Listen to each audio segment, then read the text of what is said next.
Եթերում լուրերի կիրակնորյա թողարկումն է, ես Արա Բրամյանն եմ, բարև ձեզ։ Միասին փորձելու ենք ամփոփել անցնող շաբաթվա կարևոր իրադարձություններն ու ուշագրավ զարգացումներն։ Միացյալ Նահանգների փոխնախագահի այցը Երևան պաշտոնական ձևակերպումներից զատ դարձավ կոնկրետ ծրագրերով, ստորագրված փաստաթղթերով եւ հստակ ուղերձներով հագեցած քաղաքական իրադարձություն։ Այն ազդարարեց Հայաստան-Միացյալ Նահանգներ ռազմավարական գործընկերության որակապես նոր փուլ, որի առանցքում խաղաղությունն ու բարգավաճումն են։ Փետրվարի 9-ին Երևանը հայտնվեց միջազգային հանրության ուշադրության կենտրոնում պաշտոնական այցով Հայաստան ժամանեց Միացյալ Նահանգների փոխնախագահ Ջեյդի Վենսը, կնոջ Ուշա Վենսի եւ երեխաների հետ։ Սվարթնոց միջազգային օդանավականում նրան դիմավորեցին ազգային ժողովի նախագահ Ալեն Սիմոնյանը, Երևանի քաղաքապետ Տիգրան Ավինյանը, ԿԿՄՍ նախարար Ժաննա Անդրեասյանն ու այլ պաշտոնյաներ։ Հատկանշական է, որ օդանավականում փռված հայկական գորգը դարձավ այցի առաջին խորհրդանշական դրվագներից մեկը, արժանանալով անգամ The Guardian-ի թղթակցի հիացմունքին, որն այն անվանեց մանահրաշ գեղեցկություն։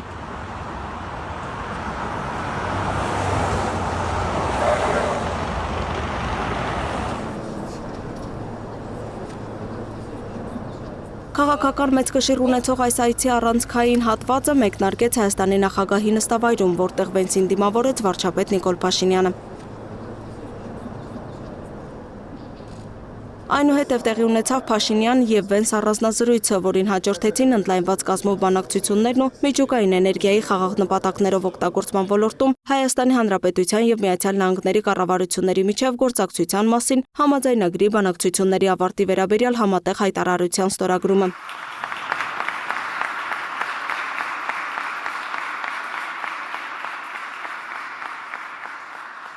Համատեղ հայտարարությունների ժամանակ արդեն Փաշինյանը շեշտեց, որ Վենսը Միացյալ Նահանգների առաջին փոխնախագահն է եւ ամենաբարձրաստիճան պաշտոնյան, որը երբևէ այցելում է Հայաստան, ինչն արտահայտում է հայ-ամերիկյան հարաբերություններում տեղի ունեցած խորքային փոփոխությունները։ Նշվեց, որ հանդիպումների առանցքում խաղաղություններ կողմերը վերահաստատեցին 2025 թվականի օգոստոսի 8-ին Վաշինգտոնում հռչակված խաղաղության ձեռքբերումների անշրջելիությունը։ Փաշինյանը հայտարարեց, որ Հայաստանը շատ մոտ է այն կետին, երբ խաղաղությունը կարող է համարվել լիովին հաստատված։ Փոխնախագահ Ջեյդի Վենսի այցն առանցքային նշանակություն ունեցող քայլ է խաղաղության ինստիտուցիոնալացման եւ Հայաստան-Միացյալ Նահանգներ ռազմավարական գործընկերության ընդլայնման ճանապարհին։ Պարոն Վենսին ներկայացրել եմ Հարավային Կովկասում ընթացող դրական գործընթացները, ինչպես նաեւ օրեր առաջ Աբու Դաբիում եւ Ադրբեջանի նախագահի միջև տեղի ունեցած քննարկումների մանրամասները, որոնք ուղղված էին մեր երկրների միջև խաղաղության ամրապնդման հնարավոր նոր քայլերի։ Այս առիթով վերահաստատել եմ նաև Հայաստանի հանձնառությունը աջակցելու ԱՄՆ կառավարության խաղաղության եւ խաղաղարար առաքելությանը, այդ թվում խաղաղության խորհրդի գործունեությանը։ Փաշինյանը կարևորեց նաև տարածաշրջանի ամբողջական ապաշրջափակման հեռանկարների շուրջ տեղի ունեցած քննարկումները, որպես Հարավային Կովկասում կայունության եւ խաղաղության կարևորագույն գրավականներ։ Կարծում եմ, այս համատեքստում մեծ կարևորություն ունի նաև Հայաստան-Թուրքիա կարգավորման գործընթացում ընթացող երկխոսության իր տրամաբանական հանգրվանին հասնելը, այդ թվում Գյումրի-Կարս երկաթուղու բացումը։ Միացյալ Նահանգների փոխնախագահ Վենսն էլ հայտարարեց Հայաստանի քաղաքացիական միջուկային էներգետիկայի ոլորտում մինչև $9 միլիարդ ներդրման հնարավորության մասին, սա գնահատելով որպես էներգետիկան վտանգության եւ նորարարության նորեջ։ Մեր երկրներն ավարտել են քաղաքացիական միջուկային գործակցության առաջին, երկրորդ, երրորդ համաձայնագրի շուրջ բանակցությունները, երբ այն ամբողջությամբ հաստատվի, ճանապարհ կհարթի ամերիկյան եւ հայկական ընկերությունների համար, կնքելու քաղաքացիական միջուկային նախագծերի վերաբերյալ համաձայնագրեր։ Դա նշանակում է մինչև $5 միլիարդ սկզբնական ամերիկյան արտահանում, գումարած լրացուցիչ $4 միլիարդ երկարաժամկետ աջակցություն վառելիքի եւ սպասարկման պայմանագրերի միջոցով։ Արդյունքում այս երկիր կգան փոքր մոդուլային ռեակտորներ, ամերիկյան տեխնոլոգիաներ։ Սա այն քիչ երկրներից մեկն է, որտեղ մենք բավականաչափ վստահություն ունենք այս մակարդակում ներդրումներ կատարելու, այս տեսակի տեխնոլոգիաներ ուղարկելու հարցում։ Պաշտպանական ոլորտում եւս արձանագրվեց կոնկրետ առաջընթաց։ Վարչապետ Փաշինյանը հայտարարեց, որ Հայաստանը Միացյալ Նահանգներից ձեռք է բերել վիպետ տեսակի անօդաչու թռչող սարքեր, Միացյալ Նահանգների արտաքին ռազմական վաճառքի ծրագրի շրջանակում։ Վենսը նշեց, որ խոսքը մոտ 11 միլիոն դոլարի հետախուզական դրոնային տեխնոլոգիաների մասին է, որոնք նրա խոսքով խաղաղության պահպանման լավագույն երաշխիքներից են։ Կողմերը կարևորեցին նաև արծիվ գործընկեր զորավարժությունների դերը։ Տնտեսական օրակարգը նույնքան հավակնոտ էր։ Վենսը հայտարարեց, որ Հայաստանը կանգնած է մի կետում, որտեղ կարող է դառնալ տարածաշրջանային տնտեսական զարգացման լուրջ հենակետ։ Նա ընդգծեց TRIP նախագծի ռազմավարական նշանակությունը, այն բնութագրելով որպես արևմուտքից արևելք հաղորդակցությունների, առևտրի եւ էներգետիկ հոսքերի արմատական վերափոխում։ TRIP-ը բացելու է առևտրի, տարանցման եւ էներգետիկ հոսքերի մի ամբողջ նոր աշխարհ այս տարածաշրջանում։ Այն աննախադեպ կապեր կստեղծի Հայաստանի եւ նրա հարևանների համար։ TRIP հիմնադրամը մեծ մասնավոր կապիտալ կներդնի երկաթուղիների, խողովակաշարերի կառուցման գործում եւ այնպիսի փոխկապակցվածության կառուցման համար, որը իրական բարգավաճում կապահովի տարածաշրջանի համար եւ թույլ կտա կարճած մնալ խաղաղության համաձայնագրից։ Միացյալ Նահանգների փոխնախագահը խոսեց նաև Nvidia-ի եւ Firebird ընկերությունների ծրագրերի մասին, նշելով, որ Հայաստանում կհիմնվի չիպերի կիսահաղորդիչների արտադրություն, կկառուցվեն արհեստական բանականության այնպիսի ենթակառուցվածքներ, որոնք աշխարհի բազմաթիվ երկրներում պարզապես գոյություն ունենալ չեն կարող։ Դա նշանակում է նոր շուկաներ ամերիկացի աշխատողների եւ ամերիկյան բիզնեսի համար, բայց նաեւ նշանակում է առավել բարգավաճում Հայաստանի ժողովրդի համար։ Սրանք չիպեր են, որոնք պարզապես գոյություն չունեն աշխարհի մեծ մասում։ Դրանք այժմ մշակվելու են տվյալների սկանավորում, որոնք օգտագործում են այդ չիպերը։ Քաղաքական հարթակում եւս Վենսը հրապարակային աջակցություն հայտնեց վարչապետ Փաշինյանին առաջիկա խորհրդարանական ընտրությունների համատեքստում։ Եթե իմ աջակցությունը ունի որևէ նշանակություն, ապա նա անկասկած ունի այդ աջակցությունը, որովհետև նա այն մարդն է, որը կարող է երկարաժամկետ գործընկերություն կառուցել։ Փաշինյանն էլ հայտնեց, որ ընդունել է Թրամփի հրավերը փետրվարի 19-ին մասնակցելու Գազայի խաղաղության խորհրդի առաջնորդների առաջին նիստին։ Նա հույս հայտնեց, որ Թրամփը 2026-ին արժանիորեն կստանա խաղաղության Նոբելյան մրցանակը։ JD Vance-ը հանդիպումներ ունեցավ նաև Հայաստանի նախագահ Վահագն Խաչատուրյանի հետ, որը եւս կարևորեց այցը որպես Հայաստանի եւ Միացյալ Նահանգների միջև հարաբերությունների բարձր մակարդակի վկայություն։ Ի դեպ, նախագահական նստավայրի մոտ ակցիա իրականացնող քաղաքացիները Միացյալ Նահանգների փոխնախագահին փոխանցեցին նամակուղերձ Բաքվում պահվող հայգերիների ազատ արձակման խնդրանքով։ Հատկանշական է նաև, որ Երևանի հեռուստաաշտարակը այցի օրը լուսավորվեց Միացյալ Նահանգների դրոշի գույներով, խորհրդանշելով երկու երկրների գործընկերության նոր փուլը։ Օրն ավարտվեց վարչապետ Նիկոլ Փաշինյանի եւ տիկին Աննա Հակոբյանի հյուրընկալությամբ JD Vance-ի եւ Ուշա Vance-ի պատվին։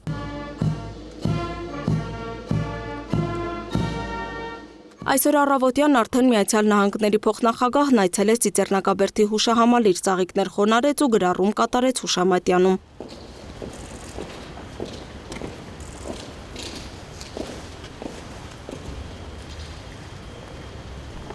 Միացյալ Նահանգների փոխնախագահի պատմական այց կոնկրետ ծրագրերով հագեցած քննարկումներ, հավակնոտ հեռանկարներ։ Այսպես է բնութագրում Հայաստանի արտգործնախարարությունը Vance-ի այցը, այն որակելով որպես ռազմավարական գործընկերության դինամիկ զարգացում։ Պաշտպանության նախարար Սուրեն Պապիկյանն էլ Միացյալ Նահանգների գործընկերներին շնորհակալություն է հայտնել Հայաստան-Միացյալ Նահանգներ պաշտպանական գործակցության նոր փուլի մեկնարկի համար։ Միացյալ Նահանգների դեսպանատան գնահատմամբ էլ երկու երկրների գործակցության առումով Vance-ի այցը հիրավի շրջադարձային պահ է։ Այսպիսով այցը, որը Երևանն ու Վաշինգտոնը միաձայն բնորոշեցին որպես պատմական ու շրջադարձային, նշանավորվեց բարձր մակարդակի հանդիպումներով, ստորագրված փաստաթղթերով եւ հստակ քաղաքական ուղերձներով խաղաղության, անվտանգության ու բարգավաճման մասին։ Արարատ Միրզոյանը հանդիպում է ունեցել Միացյալ Նահանգների պետքարտուղարի տնտեսական հարցերով տեղակալ Ջեյքոբ Հելբերգի հետ։ Զրուցակիցները քննարկել են Հայաստան-ԱՄՆ ռազմավարական գործընկերության հետևողական զարգացմանն ուղղված ընթացիկ եւ հնարավոր նոր նախաձեռնությունները։ Երկուստե գոհունակությամբ ընդգծվել է, որ օգոստոսի 8-ին Վաշինգտոնում ստորագրված արհեստական բանականության եւ կիսահաղորդիչների ոլորտներում գործակցության վերաբերյալ երկկողմ հուշագրերով ձևավորվել է լավ հիմք եւ արդեն իսկ առկային գործակցության շոշափելի դրսեւորումներ։ Զրուցակիցները պատրաստակամություն են հայտնել շարունակել ակտիվ աշխատանքները բարձր տեխնոլոգիաների ոլորտում։ Մոսկվայի արձագանքը մեր տարածաշրջանում տեղի ունեցած վերջին իրադարձություններին չի ուշացրել։ Հայաստանն ու Ադրբեջանը ինքնիշխան պետություն են, ուստի ունեն բոլոր իրավունքները հարաբերություններ կառուցելու ցանկացած երկրի, այդ թվում Միացյալ Նահանգների հետ, հայտարարել է Դմիտրի Պեսկովը, մեկնաբանելով Միացյալ Նահանգների փոխնախագահ JD Vance-ի Հարավային Կովկաս կատարած այցը եւ 3 երկրների կողմից խոշորացված համատեղ նախագծերի մասին հայտարարությունները։ Պեսկովի խոսքով Ռուսաստանը շահավետ գործակցում է ինչպես Հայաստանի, այնպես էլ Ադրբեջանի հետ գրեթե բոլոր ոլորտներում։ Նա ընդգծել է, որ Մոսկվան ակնկալում է շարունակել գործակցությունը Երևանի հետ ինտեգրացիոն նախագծերի շուրջ, մասնավորապես Եվրասիական տնտեսական միության շրջանակում։ Միացյալ Նահանգների հետ ձեռք բերված պայմանավորվածությունները Հայաստանի համար բացում են առնվազն 99 տարվա անկախ եւ խաղաղ զարգացման հեռանկար։ Հանրային հեռուստաընկերությանը տված հարցազրույցում հայտարարել է Փաշինյանը, խոսելով ամերիկյան ներդրումային ծրագրերի, պաշտպանական գործակցության, Հայաստան-Ադրբեջան կարգավորման գործընթացի, Բաքվում պահվող հայերի հարցի, նաեւ եկեղեցի պետություն հարաբերությունների ու առաջիկա քաղաքական ընտրության մասին, շեշտելով, որ Հայաստանը ծայրագավառից դառնում է կենտրոն։ Հարցազրույցի մյուս կարևոր շեշտադրումները ներկայացվող տեսանյութում։ Աշխարհի թիվ 1 գերտերությունը ասում է, որ Հայաստանի Հանրապետությունը 99 տարի որպես անկախ ինքնիշխան պետություն կներեք գոյություն է ունենալու, լինելու է խաղաղ եւ այդտեղ լինելու է նորմալ ներդրումային միջավայր։ Հայաստանի վարչապետը հանրային հեռուստաընկերությանը տված ծավալուն հարցազրույցում ներկայացրել է հայ-ամերիկյան հարաբերությունների նոր փուլը, այն գնահատելով ոչ միայն տնտեսական, այլև ռազմավարական հեռանկարով շրջադարձային։ Փաշինյանի խոսքով Միացյալ Նահանգների փոխնախագահ Ջեյ Դի Վենսի այցը Հայաստան դնում է համաշխարհային ուշադրության կենտրոնում եւ լրացուցիչ ազդակ է Միացյալ Նահանգների ներդրումային միջավայրի համար ուղղված Հայաստանի բոլոր բացվող հնարավորություններին։ Միացյալ Նահանգների փոխնախագահը այդ մեծ թվերի հրապարակումով ցույց է տալիս Միացյալ Նահանգների մեծ քաղաքական կամքը աջակցելու Հայաստանում ներդրումներ իրականացնելու, այդ մեծ թվերը պետք է կոնկրետացվեն եւ դարձվեն կոնկրետ նախագծեր, կոնկրետ հասցեներ, կոնկրետ լոկացիաներ։ Փաշինյանը հայտարարեց, որ առաջիկայում ակնկալվում են էական դրամական հոսքեր, որոնք կձևավորեն ներդրումային նոր էկոհամակարգ, ըստ նրա ենթակառուցվածքային ծրագրերը ներառում են երկաթուղի սպասարկման համակարգեր, նոր էլեկտրահաղորդման գծեր, խողովակաշարեր եւ մալուխներ։ Եկեք այդ մալուխները միացնենք Հրազդանում կառուցվող նոր սուպերհամակարգչային կենտրոնի հետ, որը տարածաշրջանային արհեստական բանականության ոլորտում տարածաշրջանային եւ միջազգային ծառայություններ է մատուցելու։ Հայաստան-Ադրբեջան գործընթացի վերաբերյալ Փաշինյանը նշեց, որ օրակարգում տեսանելի է միտում, երբ տնտեսությունը վազանց է կատարում քաղաքականությանը։ Մենք շոշափել ենք այն գիծը, որից հետո խաղաղությունն այլևս անշրջելի է, վստահեցրեց վարչապետն ու վերահաստատեց. Ադրբեջանի կողմից օկուպացված տարածքների հարցը լուծվելու է իրավական ճանապարհով 1991 թվականի Ալմատիի հռչակագրի հիման վրա։ Կապուղիների մասով, հաղորդակցությունների մասով մենք ունենք ըմբռնում, որ այս պարագայում մենք սահմանազատման գործընթացը մի փոքր այլ կերպ պետք է կազմակերպենք։ Այն հատվածներում, որտեղ պետք է անցնեն երկաթուղի, խողովակաշար, էլեկտրահաղորդման գիծ, այդ հատվածում ենթադրենք իրեն պետք է 500 մետր լայնությամբ տարածք։ Մենք 1.5 կիլոմետր առնվազն պետք է նախ սահմանազատում եւ սահմանագծում անենք, որպեսզի կողմերից որևէ մեկի մոտ կասկած չլինի, թե միլիմետրի ճշտությամբ սահմանը ճշտենք, նոր իրականացնենք։ Բաքվում պահվող հայ գերիների թեման եւս քննարկվել է Վենսի հետ հանդիպման ընթացքում։ Փաշինյանը նշեց, որ հարցը մշտապես գտնվում է բանակցային օրակարգում։ Նա վստահեցրեց, որ Վագիվ Խաչատրյանի վերադարձը հնարավոր է դարձել խաղաղության բարելավող միջավայրի պայմաններում, ընդգծելով, որ կոնֆլիկտի իներցիան հնարավոր չէ մեկ քայլով կասեցնել եւ խնդրի վերջնական լուծումը հնարավոր է միայն ինստիտուցիոնալացված խաղաղության պայմաններում։ Դուք տեղյակ եք, որ Վագիվ Խաչատրյանի առողջական վիճակի հետ կապված խնդիրներ կային, եւ այլն եւ այլն։ Եվ էմոցիոնալ առումով մեզ համար շատ դժվար էր ռեակցիա չտալ, հայտարարություններ չանել, տարբեր միջազգային ատյաններ չդիմել եւ այլն, բայց եթե մենք գնայինք այդ ճանապարհով, ելի երաշխավորում եմ, որ Վագիվ Խաչատրյանը չէր վերադառնա։ Եվ ես հասկանում եմ մեր էմոցիաները։ Ես հասկանում եմ, որ շատ դեպքում այո մեզ քննադատում են, ասում են, «Ես դուք արձագանք չունեք», բայց կոնկրետ օրինակները մեզ բերում են այն համոզմամբ, որ եթե մենք խաղաղության օրակարգի վրա ենք կենտրոնանում եւ այս միջավայրում եւ մթնոլորտում ձևավորում ենք աշխատանքային որոշակի գործընթացներ, դա բերում է հաջողության։ Արտաքին քաղաքականության համատեքստում վարչապետը հայտարարեց, որ Հայաստանը չի գործելու Ռուսաստանի դեմ։ Նրա խոսքով որևէ մեկը չի կարող Հայաստանին ներքաշել Ռուսաստանի դեմ գործողությունների տրամաբանության մեջ, եւ Երևանի բոլոր քայլերը բխում են Հայաստանի պետական շահերից։ Հարցազրույցի ավարտին վարչապետը խոսեց առաջիկա ընտրությունների մասին, դրան գնահատելով որպես պատմական ընտրություն։ Նրա խոսքով Հայաստանը ծայրագավառից դառնում է կենտրոն, սակայն այդ գործընթացը հնարավոր է միայն տարածաշրջանային խաղաղության պայմաններում, երբ բոլոր երկրների համար ավելի շահավետ է է խաղաղությունը, քան հակամարտությունը։ Առաջիկա օրերին Հայաստանը Միացյալ Նահանգներին կփոխանցի թրիփ նախագծի հետ կապված դիտարկումները, ազգային ժողովում այս մասին հայտարարել է Փաշինյանը։ Ազգային ժողով կառավարություն հարցուպատասխանին կրկին խոսվել է հայ-ադրբեջանական ու հայ-թուրքական հարաբերությունների, Միացյալ Նահանգների հետ գործակցության, վերջին օրերին տեղի ունեցած իրադարձություններով պայմանավորված նոր հնարավորությունների, նաև մեծամուրի ատոմականի ապագայի մասին։ Մեկնարկել է հայ-ամերիկյան համատեղ թրիփ նախագծի տեխնիկատնտեսական ուսումնասիրության եւ գնահատման գործընթացը։ Սա առաջնահերթ քայլ է նման նախագծի իրագործման ճանապարհին։ Առաջիկա օրերին մենք Միացյալ Նահանգների գործընկերներին կփոխանցենք տրիպի հետ կապված համաձայնագրի նախագծի հետ կապված մեր դիտարկումները, ընդ որում համաձայնագրի նախագիծը հիմնված է լինելու երկու երկրների կառավարությունների հաստատած իրագործման շրջանակի վրա, որն իր հերթին հիմնված է օգոստոսի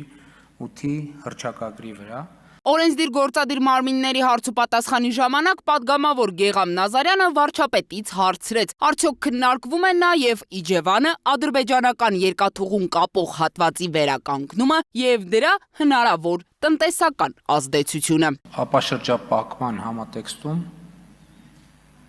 գործնականում այդպիսի ճանապարհ կամ երկաթուղի չկա, որի բացման կամ վերաբացման հարցը չի քննարկվում։ Իհարկե քննարկվում է, բայց նաև պետք է հետևյալը հաշվի առնենք, երկաթուղու ձեր նշած հատվածի մասին խոսելիս չպետք է մոռանանք, որ ցավոք արդեն 30 տարուց ավելի Հաղարծին գյուղի հատվածում սողանք կա, որը ըստ էության ընդհատել է երկաթուղին,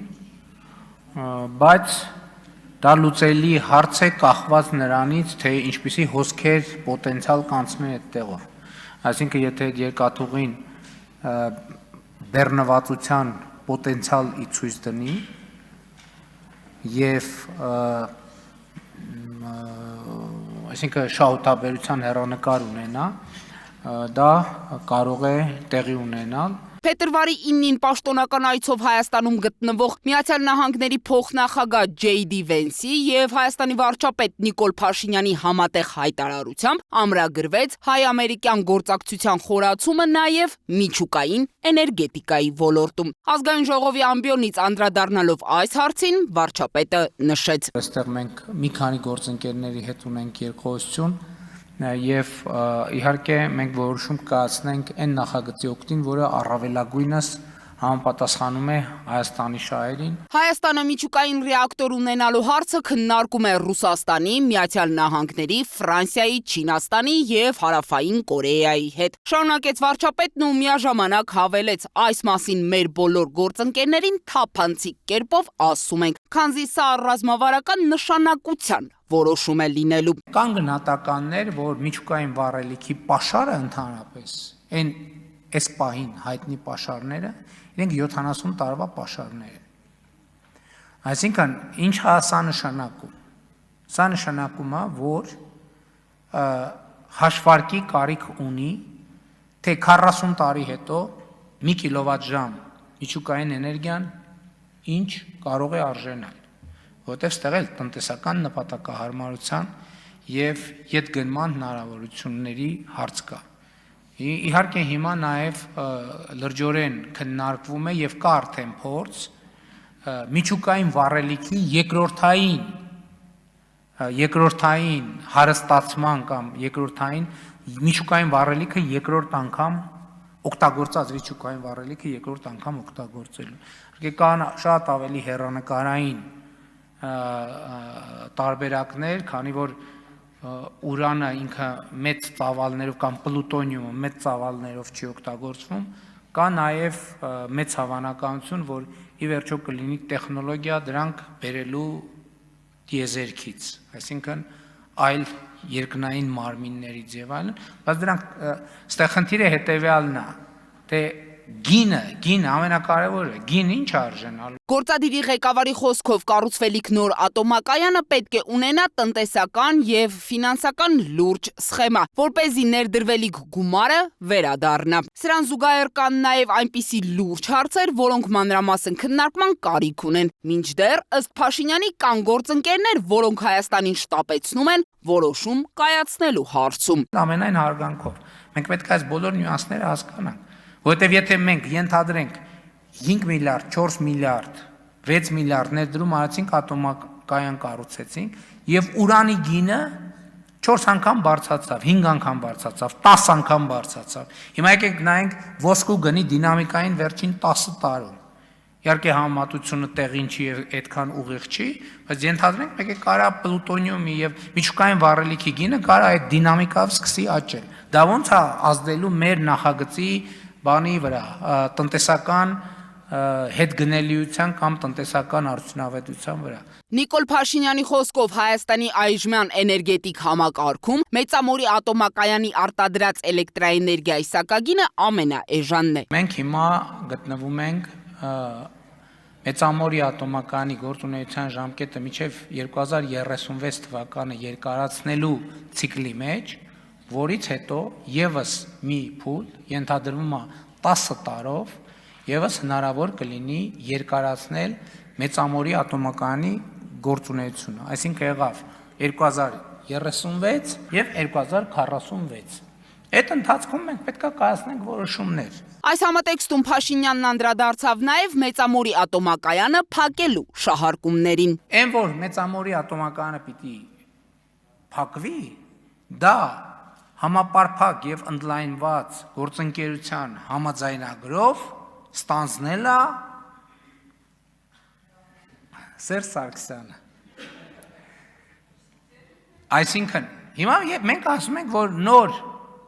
ատոմային կայան ունենալու հարցը քննարկում ենք մի քանի գործընկերների հետ։ Ընդդիմադիր եւ ոչ մի падգամավոր այս անգամվա հարցուպատասխանին չէր մասնակցում։ Ռուսաստանի Դաշնության արտաքին գործերի նախարարության պաշտոնական ներկայացուցիչ Մարիա Զախարովան հանդես է եկել հերթական ճեպազրույցով, այս անգամ էլ անդրադառնալով ԱՄՆ փոխնախագահ Վենսի Հայաստան կատարած պաշտոնական այցին, միջուկային էներգետիկայի ոլորտի վերաբերյալ կողմերի միջև ստորագրված համաձայնագրին եւ հայ-ամերիկյան գործակցության խորացմանը։ Զախարովային զուգահեռ ուշագրավ հայտարարությամբ է հանդես եկել նաեւ Հայաստանում Ռուսաստանի արտակարգ եւ լիազոր դեսպան Սերգեյ Կոպիրկինը, ռուս պաշտոնյաների հայտարարությունների վերաբերյալ մանրամասները տեսանյութում։ Հարավային Կովկասում միակ Հայաստանի ատոմային էլեկտրակայանի կամ Մեծամորի ատոմակայանի կապալառու Ռուսաստանը կարծես խանդով է վերաբերում էներգետիկ ոլորտում հայ-ամերիկյան գործակցության խորացմանը։ Վաշինգտոնի կողմից առաջարկվող փոքր հզորության ԱԷԿ-ներ գոյություն չունեն ոչ միայն Ամերիկայի Միացյալ Նահանգների տարածքում, դրանք առհասարակ սկզբունքորեն գոյություն չունեն, դրանք միայն թղթի վրա են։ Ռուսաստանի արտաքին գործերի նախարարության պաշտոնական ներկայացուցիչ Մարիա Զախարովան այսպես է արձագանքում Հայաստանի Հանրապետության եւ Ամերիկայի Միացյալ Նահանգների կառավարությունների միջև խաղաղ նպատակներով միջուկային էներգիայի օգտագործման բնագավառում գործակցության մասին համաձայնագրին։ Այս փաստաթղթի շուրջ երկու կողմի միջև ընթացող բանակցությունների ավարտի վերաբերյալ փետրվարի 9-ին Բաղրամյան 26-ում համատեղ հայտարարությամբ հանդես էին եկել Հայաստանի վարչապետ Նիկոլ Փաշինյանն ու Միացյալ Նահանգների փոխնախագահ Ջեյդի Վենսը։ Հայաստանն անշուշտ ազատ է աշխատել այն գործընկերների հետ, որոնց հետ հարկ կհամարի, սակայն ամերիկյան տեխնոլոգիաների օգտին կատարված ընտրությունն իսկապես հարցեր է առաջացնում։ Փետրվարի 9-ին հայտնի դարձավ նաև, որ նախատեսվում է 9 միլիարդ դոլարի ներդրում կատարել Հայաստանում ամերիկյան փոքր մոդուլային ռեակտորներ ներդնելու համար։ Սկզբում 5 միլիարդ դոլարի սարքավորումներ, այնուհետև մնացած 4 միլիարդը կկազմեն վառելիքի մատակարարման եւ ռեակտորների սպասարկման պայմանագրերը։ Թեպետ այս նախագծի վերաբերյալ պաշտոնական կոնկրետ մանրամասներ դեռևս չեն ներկայացվել, սակայն սույն նախաձեռնությունն ինքնին շարժել է մեր հյուսիսային հարևանի հետաքրքրությունը։ Կարծում ենք այս թեման լրացուցիչ ուսումնասիրության կարիք ունի, ինչ են իրենցից ներկայացնում ամերիկյան այդ ռեակտորները եւ որտեղ են դրանք արդեն շահագործվում։ Հայկական մի շարք լրատվամիջոցներ շտապեցին այդ դուրը մատուցել որպես Վաշինգտոնի կողմից Հայաստանի տնտեսության մեջ կատարվող գտնվող աննախադեպ ներդրում, սակայն առանցքային հարցն այստեղ նախագծի ֆինանսական մոդելն է։ Ռուսական կողմի ունեցած տեղեկություններով խոսքը Ամերիկայի Միացյալ Նահանգների ոչ թե ուղղակի ներդրումների, այլ մի սխեմայի մասին է, որի դեպքում վճարելու է հայկական կողմը։ Ենթադրվում էր, որ ֆինանսավորումն իրականացվելու է TRIP հիմնադրամի միջոցով, որն ինչպես նախկինում հայտարարել էր, ստեղծվում են ենթակառուցվածքային նախագծերի իրականացման համար, սակայն այս պահին բուն հիմնադրամը դեռևս ստեղծված էլ չէ։ Հիշեցնեմ, 2002 թվականի նոյեմբերին Հայաստանի եւ Ռուսաստանի միջև ստորագրվեց գույք պարտքի դիմաց համաձայնագիրը, որով Հայաստանը կուտակված մոտ 95 միլիոն դոլար պարտքի դիմաց Ռոբերտ Քոչարյանի ձեռամբ Ռուսաստանին հանձնեց ռազմավարական 5 օբյեկտ։ Մեծամուրի ատոմակայանի շահագործման ժամկետը պետք է ավարտվեր 2016 թվականին, սակայն այն պարբերաբար երկարաձգվել է։ Կառավարության 2021 թվականի որոշմամբ ատոմակայանը նախատեսվում է շահագործել մինչև 2036 թվականը։ Ռուսներին փոխանցված հայկական ատոմակայանի տեխնիկական վերազինումը իրականացնում է Ռոսատոմը։ Մենք նոր ատոմային ռեակտոր, միջուկային ռեակտոր ունենալու հարցը քննարկում ենք Ռուսաստանի հետ, Միացյալ Նահանգների հետ, Ֆրանսիայի հետ, Չինաստանի հետ, Հարավային Կորեայի հետ եւ մենք բոլոր մեր գործընկերներին թափանցիկ կերպով, այսինքն եթե ամբիոնից ասում եմ, դա շանկման ոչ մեկից գաղտնիք չենք պահում։ Բոլորին թափանցիկ կերպով ասում ենք, որովհետև դա ճակատագրական ռազմավարական նշանակության որոշում է եւ որոշում կայացնելիս մենք պետք է համոզված լինենք, թե որ առաջարկն է մաքսիմալ համապատասխանում Հայաստանի Հանրապետության շահերին։ Թվարկված հանգամանքներն ու Հայաստանի ղեկավարի հայտարարությունը հաշվի առնելով Մոսկվայի նման օրինակ հայտարարությունների ենթատեքստը հասկանալն այդքան էլ դժվար չէ։ Առավելապես երբ Զախարովային զուգահեռ հայ-ռուսական այսպես ասած դարավոր բարեկամության մասին հենց այս փուլում հիշել է նաև Սերգեյ Կոպիրկինը։ Ռուսաստանի եւ Հայաստանի ժողովուրդների միջև բարեկամությունը մեզ կտակված է նախնիների սերունդների կողմից։ Միասին մենք կերտել ենք դարերի ընթացքում փառահեղ ընդհանուր հաղթանակներով եւ համատեղ ստեղծարար աշխատանքով ճանապարհ։ Ամրապնդել սերտ միջանձնային կապերը եւ այժմ պետք է պահպանենք այս ժառանգությունը եւ փոխանցենք ապակա սերունդներին։ Ռուսաստանը լիովին շահագրգռված է ինքնիշխան, ուժեղ եւ ինքնաբավ Հայաստանի հարցում։ Համոզված եմ, որ դրան արդյունավետորեն նպաստում է նաեւ մեր համատեղ ինտեգրացիոն միավորումներին երկրի լիարժեք մասնակցությունը։ Դիվանագիտական աշխատողի օրվան նվիրված միջոցառման ժամանակ Հայաստանում Ռուսաստանի դեսպանը նաև նշել է, թե Հարավային Կովկասի տարածաշրջանը կրում է աշխարհաքաղաքական տուրբուլենտության ազդեցությունը։ Այս բարդ պայմաններում Ռուսաստանի եւ Հայաստանի հարաբերությունները թևակոխել են փոփոխվող իրողություններին հարմարվելու նոր փուլ։ Նկատվող մարտահրավերների հաղթահարումը երկու կողմից էլ պահանջում է երկարաժամկետ քաղաքական կամք եւ ռազմավարական իմաստություն, երկկողմ գործակցության կուտակված պաշարը պահպանելու եւ բազմապատկելու համար։ Անցյալ տարվա արդյունքները հաստատեցին, որ չնայած արտաքին ցնցումներին Ռուսաստանը մնում է Հայաստանի առաջատար առևտրատնտեսական եւ ներդրումային գործընկերը, երկրի էներգետիկ ու պարենային անվտանգության ժամանակով փորձված երաշխավորը։ Իդեպ նշեմ նաև, որ Ռուսաստանը չի պատրաստվում մասնակցել Միացյալ Նահանգների նախագահ Դոնալդ Թրամփի նախաձեռնությամբ ստեղծված Խաղաղության խորհրդի առաջին նիստին, որը տեղի կունենա փետրվարի 19-ին Վաշինգտոնում։ Շարունակում ենք թողարկումը։ Երևանի քաղաքապետարանի գործակարգավարական խորհրդակցության ընթացքում ներկայացվել են մայրաքաղաքի զարգացման առաջիկա ուղղությունները, ընդգրկելով ներդրումային նոր ծրագրերը, քաղաքաշինական պահանջների խստացումը, ավտոտնակների խնդրի կարգավորումը, կանաչապատման արդյունքները, նաև ձնամաքրման եւ օդի որակի վերահսկման ընթացիկ գործընթացները։ Քաղաքային իշխանությունը շեշտում է տվյալահեն մոտեցման եւ հանրային շահի առաջնահերթության կարեւորությունը քաղաքային միջավայրի երկարաժամկետ բարելավման նպատակով։ Երևանի զարգացման առաջիկա փուլում քաղաքապետարանը պատրաստվում է ներդնել նոր գործիքակազմ, միաժամանակ խստացնելով պահանջները կառուցապատողների նկատմամբ։ Այս մասին Երևանի քաղաքապետ Տիգրան Ավինյանը հայտնել է քաղաքապետարանի գործակարգավարական խորհրդակցության ընթացքում։ Քաղաքապետի ներկայացմամբ նախատեսվում է ներդրումային ծրագրերի իրականացում մրցութային ձևաչափով, որտեղ մասնակցող ընկերությունները պետք է բավարարեն մի շարք կարևոր չափանիշների։ Առաջին գործառույթը իհարկե տարածքների օտարումն է, որտեղ որ մեր Երևան քաղաքի ծրագրերի մեր ծիգը այդտեղ վստահաբար կաջակցի, կօգնի եւ խարխուլ ֆոնդը, բնակավայրերի խարխուլ ֆոնդը մենք կփոխարինենք արդեն նոր շենքերով, սեյսմակայուն եւ նաեւ քաղաքաշինության տրամաբանության մեջ ընկնող։ Երկրորդ խնդիրը, որ Երևանի քաղաքապետարանը լուծում է այս ծրագրերով, կանաչ ֆոնդի ավելացումն է, ինչպես պարոն Վարդազարյանը նշեց, օրինակ կան տարածքներ, որտեղ որ մենք մեծ տարածքի վրա թույլ ենք տալիս կետային ընդամենը մի քանի բարձրահարկ շենք եւ մնացյալ ամբողջ հատվածը ենթադրվում է, մեծ հատված ենթադրվում է, որ պետք է համալրվի կանաչ ֆոնդով։ Այսինքն բոլոր այս ծրագրերը իրենք ինչ որ մի փուլային տրամաբանությամբ դրվելու են մրցույթի եւ մենք պարբերաբար անդրադառնալու ենք դրանց, շատ կարեւոր է նաեւ ներդրումային տեսանկյունից իհարկե ծրագրերը, որ հետաքրքիր լինեն, մասնակցությունը արդեն կառուցապատողների, եթե շատ եղավ, մենք կարծում եմ մրցակցային առումով կստանանք արդեն լավագույն առաջարկները։ Գործակարգավարական խորհրդակցության ընթացքում անդրադարձ է կատարվել նաև ավտոտնակների օրինականացման խնդրին։ Ավինյանը նշել է, որ քաղաքապետարանին ուղարկվող դիմումների մեծ մասը վերաբերում է ընդհանուր օգտագործման հողերում գտնվող վերգետնյա ավտոտնակներին, որոնք գործող գլխավոր հատակագծով չեն կարող օրինականացվել։ Մենք պարբերաբար ստանում ենք ավտոտնակների,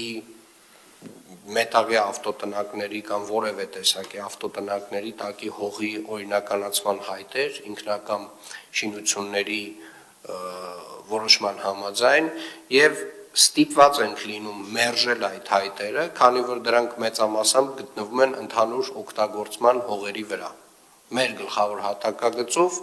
հիմնականում բոլոր ավտոտնակները վերգետնյա գտնվում են ընդհանուր օգտագործման հողերի վրա։ Եվ ընդհանուր օգտագործման հողերի վրա մենք ուղղակի հնարավորություն չունենք ինքնական շինություններ օրինականացնելու։ Եվ բացի այդ, երբ մենք ստանում ենք այդ հայտերը ինքնական շինությունը օրինականացնելու եւ ստիպված մերժում ենք, մենք նաեւ կառավարության 596-N որոշման համաձայն պարտավոր ենք քանդել այդ շինությունները, այսինքն մենք այստեղ երկընտրանք չունենք։ Միևնույն ժամանակ քաղաքապետն առաջարկել է գործնական լուծում հողի վարձակալության պայմանագրի միջոցով։ Այդ դեպքում ավտոտնակների մի մասը կարող է շարունակել շահագործվել վարչական շրջանների հետ իրավական հարաբերությունների ձևավորման պայմանով։ Խորհրդակցության ընթացքում ներկայացվել են նաև Երևանում իրականացված կանաչապատման աշխատանքների արդյունքները։ Վերջին տարիներին մայրաքաղաքի կանաչ տարածքներն ավելացել են շուրջ 60 հեկտարով, հասնելով ընդհանուր մոտ 910 հեկտարի։ Կանաչապատման եւ շրջակա միջավայրի պահպանության հողակի տնօրեն Արմեն Բեգոյանը նշել է, որ սա համեմատելի է խորհրդային տարիների լավագույն ցուցանիշի հետ։ Ամբողջ Երևան քաղաքի հանրային կանաչ տարածքներում իրականացվել են ոռոգման, մաքրման եւ հնձման, թփերի ձևավորման աշխատանքներ։ Վնասատուների դեմ պայքարի միջոցառումներ իրականացվել են 162 փողոցներում եւ 820 բակերում։ Կանաչ տարածքների վերաձևավորում, դրանցում կենսունակությունը կորցրած կամ կենսունակության ավարտին մոտ գտնվող ծառերի փոխարինում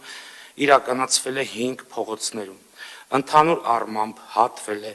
178 կենսունակության ավարտին մոտ գտնվող կամ 4 ծառեր,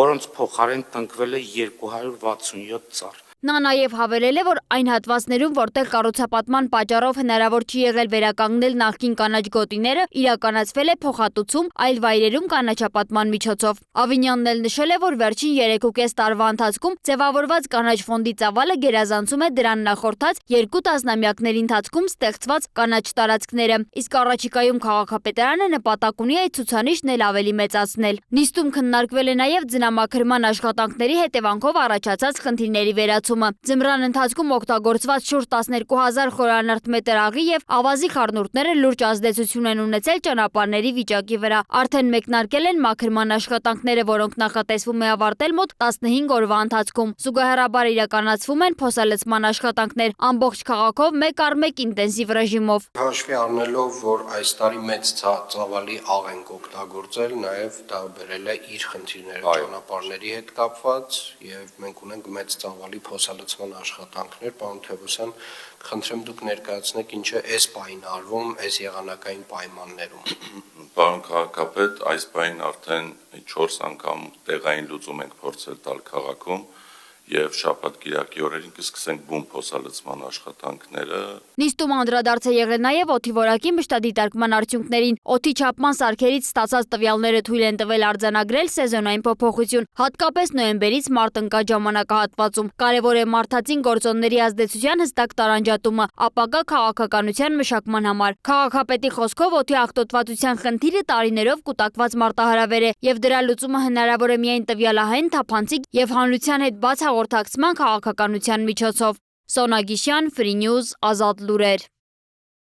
Առողջապահության նախարար Անահիտ Ավանեսյանն ամփոփել է 2025 թվականի արդյունքները եւ ներկայացրել 26-ի առաջնահերթությունները, շեշտելով ոլորտը մտել է պատմական եւ շրջադարձային փուլ։ Նախարարը նշել է, որ 2026 թվականի հունվարի 1-ից ապահովագրական համակարգի գործարկումը միտված է բուժօգնության հասանելիության ընդլայնմանը եւ քաղաքացիների ֆինանսական բեռի նվազեցմանը։ Եթե մեկ բառով նկարագրեմ 2025 թվականը, առողջապահական համակարգի համար այն պատմական էր եւ շրջադարձային։ Այս մասին տարեվերջյան ամփոփիչ ասուլիսի ընթացքում նշել է առողջապահության նախարար Անահիտ Ավանեսյանը։ Նախարարը հիշեցրել է, 2025 թվականի դեկտեմբերին ընդունվել է առողջապահության համընդհանուր ապահովագրության օրենսդրական փաթեթը, իսկ 2026 թվականի հունվարի 1-ից համակարգը գործարկվել է։ Նպատակը բուժօգնության հասանելիության ապահովումն ու բուժառուների ֆինանսական բեռի նվազեցումն է։ Մեր սիրելի քաղաքացիները, ովքեր առողջության համընդհանուր ապահովագրության շահառու են, կարող են գնալ եւ տարեկան զննումները անցնել։ Եվ մենք դա խրախուսում ենք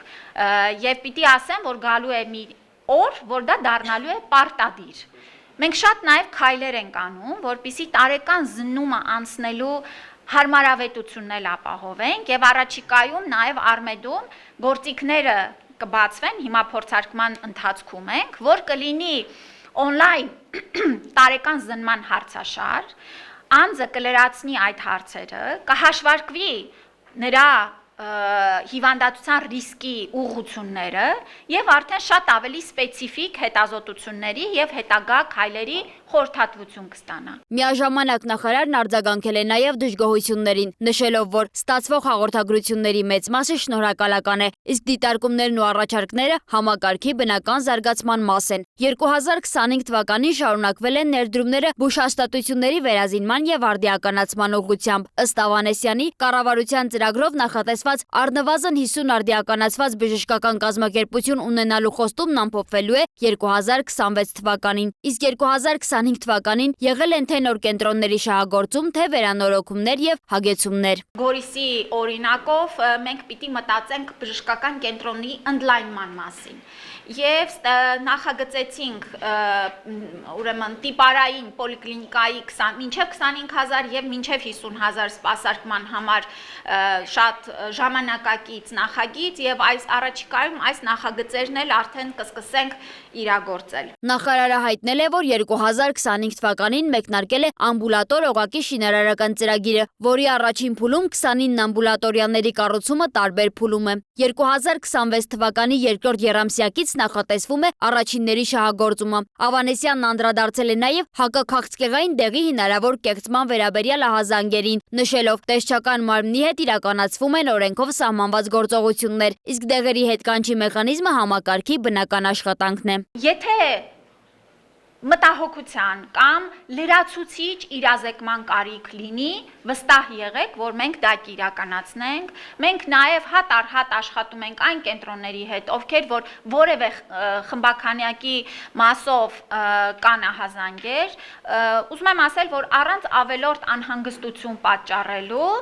պիտի սովորենք, որ այո, այս ժամանակ առ ժամանակ լինում են դեղորայք, որոնց հետ կանչի որոշումներ ենք կայացնում։ Մայրական մահացության մասով 2025 թվականը բնութագրվել է որպես առանձնահատուկ տարի, մեկ դեպքով, իսկ մանկական մահացության ուղղությամբ արձանագրվել են խնդիրներ, հատկապես դժբախտ պատահարների, թունավորումների եւ տնային դեպքերի աճով։ Նախարարը կոչ է արել բարձրացնել ծնողական իրազեկումը եւ կենցաղային անվտանգության մշակույթը։ Արյան բանկում անցկացված հանդիպման ընթացքում նա հայտարարել է նաեւ, որ 2026 թվականին նախատեսվում է նոր ձևաչափ։ Խոշոր կազմակերպություններում կկազմակերպվի արտագնա արյունատվություն, նաեւ թվային լուծումների գործարկմամբ, որպիսի գործընթացը մարդկանց համար առավել հարմար լինի։ Ասուլիսին քննարկվել են հերթագրման, առցանց համակարգերի եւ դեղատներում հասանելիության խնդիրները նույնպես։ Նախարարը նշել է, առաջին ամիսներին լինելու են տեխնիկական եւ կազմակերպչական դժվարություններ, բայց թվային գործիքները քայլ առ քայլ պարզեցվելու են, իսկ դեղորայքի պաշարների հաշվարկները շուտով կկարգավորվեն շուկային նոր ծավալներին հարմարվելու արդյունքում։ Անդրադարձ է կատարվել նաև շտապօգնության արձագանքման արագությունը բարձրացնելու նախագծին, քաղաքային ծանրաբեռնվածության պայմաններում հավելյալ ներուժ ներգրավելու տրամաբանությամբ։ Նախարարը նշել է, ուսումնասիրվել է տարբեր երկրների փորձը եւ կառավարության ներկայացրած կարգավորումները շուտով կմտնեն գործնական փուլ։ Այսպիսին էր անցնող շաբաթը, հետևեք Free News-ի լրատվությանը, առողջ եղեք։